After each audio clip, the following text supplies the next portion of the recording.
Good afternoon, all. How are you all doing? I hope you're doing well. Today, I'm going to talk about loneliness or aloofness and how to come out of it. So, let's start. Loneliness, when I just sat and researched about this term, I found out that every next person in the every next house was going or is going through loneliness, but there is no type of realization in them. उनको पता ही नहीं है कि वो एक loneliness phase से गुजर रहे हैं. वो ऐसा है अंदर एक एम्प्टीनेस है उनके, जो उनको पता ही नहीं चल रहा है कि वो एम्प्टीनेस क्यों है, क्या है, नहीं मालूम चल रहा है, बट वो है. Okay, so let's understand what loneliness or aloofness is. Loneliness is an emotion, a state of mind that makes an individual feel empty from inside. एक इमोशन है जिससे एक खालीपन अंदर महसूस होता है, समझ में नहीं आता है कि वो खालीपन कहाँ से आ रहा है. They feel unwanted in the crowd and even unwanted in alone. उनको ऐसा लगता है, जो लोग लोनलीनेस से जा रहे हैं उनको ऐसा फीलिंग आता है कि उनको उनकी ज़रूरत किसी को नहीं है. दे आर अनवांटेड, मतलब भीड़ में भी उनको ऐसा लगता है कि मेरी यहाँ क्या ज़रूरत है, मैं इस भीड़ में क्या कर रहा हूँ. I am unwanted. Okay, so people who are lonely often want human contact, but their state of mind is not ready to make connections or relation with other people. जो people who are lonely, they want human contact. उनको चाहिए कि कोई आके उनसे बात करे, कोई आके उनको सुने, कोई आके उनसे दोस्ती करे, कोई आके उनका स्टेट ऑफ माइंड समझे, अंडरस्टैंड करे. बट उनका जो माइंड स्टेट होता है वो उनको अलाउ भी नहीं करता न्यू रिलेशनशिप बनाने के लिए, न्यू कम्युनिकेशंस करने के लिए. एग्जाम्पल, अ कॉलेज स्टूडेंट में feel lonely even when he is around surrounded by his और फ्रेंड्स. जब एक कॉलेज स्टूडेंट एक न्यू कॉलेज में जाता है और उसके आजू बाजू उसके दोस्त हैं, उसके पीयर ग्रुप्स हैं या उसके क्लासमेट्स हैं, उसके बाद भी उसको काफ़ी लोनली फील होता है. Okay, so loneliness is often taken as involuntary separation. Lonely people have low self esteem. उनका जो self esteem होता है वो काफ़ी low होता है. They always believe that they are rejected by others. उनको ऐसे ही लगता है कि मुझे हर कोई reject कर रहा है, कोई accept नहीं कर रहा है, मैं aloof हूँ, मैं अकेला हूँ, मैं वर्दी नहीं हूँ. I feel worthless about my self. And loneliness usually gradually slowly leads to depression. So जब धीरे धीरे हम सारा कांटेक्ट से दूर हो जाते हैं या खुद को आइसोलेट कर लेते हैं, एंड वी हमको मन में होता है कि हमको बात करनी है, बट फिर भी मन नहीं करता है बात करने का. तो ये जो पूरा फेज़ होता है वो लोनलीनेस का फेज़ होता है, एंड धीरे धीरे वो डिप्रेशन में टर्न होता है जब हम सिर्फ बैठ के एक कॉर्नर में, हमको पता नहीं होता है हमारी रियलिटी में क्या चल रहा है, हमको सिर्फ रोना ही आ रहा होता है, हम सैड रहते हैं पूरा time. So loneliness gradually slowly goes into और seeps into depression. Okay, loneliness often leads to alcohol misuse, drug misuse, decreased memory, lack of self confidence, depression, suicidal thoughts, and sometimes people also try to attempt suicide. Increased stress levels, low mood, lack of sleep, poor decision skills. And इसमें ऐसा भी होता है कि कुछ भी करने को मन नहीं करता है, कुछ भी करने को दिल नहीं करता है. कोई भी टास्क दिया होता है तो वो ऐसा लगता है कि नहीं, मुझे ये टास्क नहीं करना है, या ये टास्क मुझसे होगा ही नहीं, ये टास्क मुझे क्यों दिया गया है, ये टास्क मुझे लो फील कराने के लिए दिया गया है, एट्सेट्रा. ओके, सो ये हुआ लोनलीनेस. अब ये है how to come out of this, मतलब इससे कैसे बाहर आए. ठीक है, सो पहली चीज़ तो इसमें मैं ये बोलूँगी कि अपने लोनलीनेस को पहचानिए.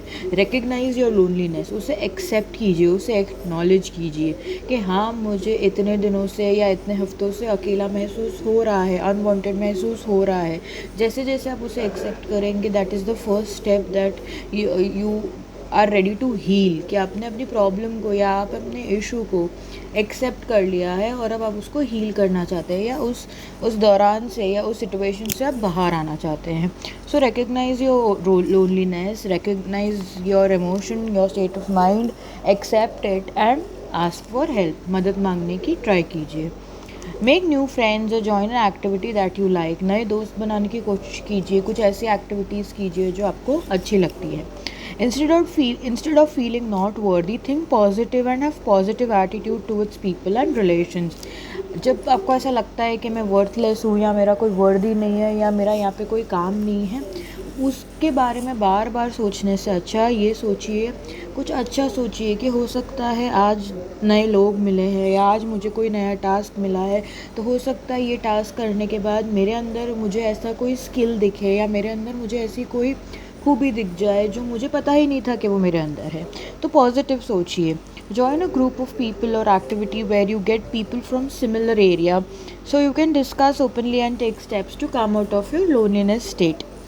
ऐसा कोई ग्रुप ढूंढिए या ऐसे कोई लोग ढूंढिए, अपने व्हाट्सएप ग्रुप हो गया, अपना कॉलेज का ग्रुप हो गया या बाहर अलग भी कम्युनिटी ग्रुप्स होता है, काउंसलिंग का ग्रुप्स होता है, वहाँ पे आप ज्वाइन कीजिए जहाँ पे आपको पता है कि आपके अलावा भी कई ऐसे लोग हैं जो लोनली फील करते हैं. जब आप उनकी प्रॉब्लम सुनेंगे, when you listen to their problems and वो कैसे ट्राई करते हैं कोप करने का, तो आपको भी आइडिया आएगा कि मुझे कैसे कोप करना है या what is the better reason और better way to come out of my loneliness. And जब आप सिमिलर लोगों से मिलेंगे तो आप अपनी प्रॉब्लम्स भी डिस्कस कर सकते हैं, अपने मूड्स डिस्कस कर सकते हैं, उनके मूड्स जान सकते हैं. तो this way you will get a motivation to come out of your loneliness state. Okay, talk to someone you can trust. अगर आपका कोई फ्रेंड है, कोई बेस्ट फ्रेंड है, काउंसलर है, पेरेंट है जिस पे आप ट्रस्ट कर सकते हैं, उनसे बात कीजिए. Talk to them. Try improving your current relations. जैसे न्यू रिलेशंस जैसे मैंने बनाने को बोला, उसके अलावा अपने अभी जो करंट रिलेशंस है या पुराने रिलेशंस हैं उसको ठीक करने की ट्राई कीजिए. अपने कोई भी पुराने स्कूल फ्रेंड, कॉलेज फ्रेंड को कॉल कीजिए और पूछिए कैसा चल रहा है, क्या चल रहा है. इससे आपको बहुत अच्छा फील होएगा एंड धीरे धीरे ट्रस्ट बैठेगा. तो उसके साथ भी आप डिस्कस कर सकते हो कि क्या प्रॉब्लम है, क्यों लोनली फील हो रहा है and etcetera. Listen to music. Get professional help.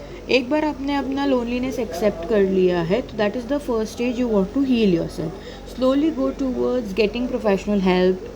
Counsellor के पास जाइए या किसी गाइडेड पर्सन के पास जाइए और हेल्प मांगिए. Slowly with the help of therapy you can come out of the loneliness state. Learn a new language or new hobby like dancing, painting or any activity you have not explored about yourself. कुछ नया hobby सीखिए. Dancing हो गया, painting हो गया, cooking हो गया, baking हो गया, जिसमें आपको लगता है कि ये चीज़ मैंने अभी तक सीखी नहीं है, तो सीखते हैं. ट्रैवल और गो फॉर वेकेशन. एक वेकेशन ले लीजिए अपने रूटीन से और just roam around wherever or whichever city you want to and just enjoy yourself. Yes. अभी तक मैंने जितने भी वीडियोस बनाए हैं मैंने कभी रिक्वेस्ट नहीं करी, बट आज मैं ये रिक्वेस्ट करूँगी कि अगर किसी को भी मेरी वीडियो अच्छी लग रही है, if anybody out their likes is liking my video, I would say that please share my video, please subscribe my YouTube channel. My motive is कि मेरी वीडियो जितनी भी शेयर हों, जितनी भी लोग सुन के उनको अच्छा होता है, उनको हेल्प मिलती है, I will be more than happy. And मैं फ्री काउंसलिंग सेशंस भी देती हूँ, तो आप मुझे डायरेक्ट मैसेज कर सकते हैं मेरे नंबर पे, मेरे इंस्टाग्राम आईडी पे जिसको मैंने डिस्क्रिप्शन में मेंशन किया है. And we can go ahead with having a free counselling session with me. Yes, so thank you so much. Take care. Please मेरी वीडियो को लाइक, शेयर एंड सब्सक्राइब करना मेरे चैनल को. Thank you so much.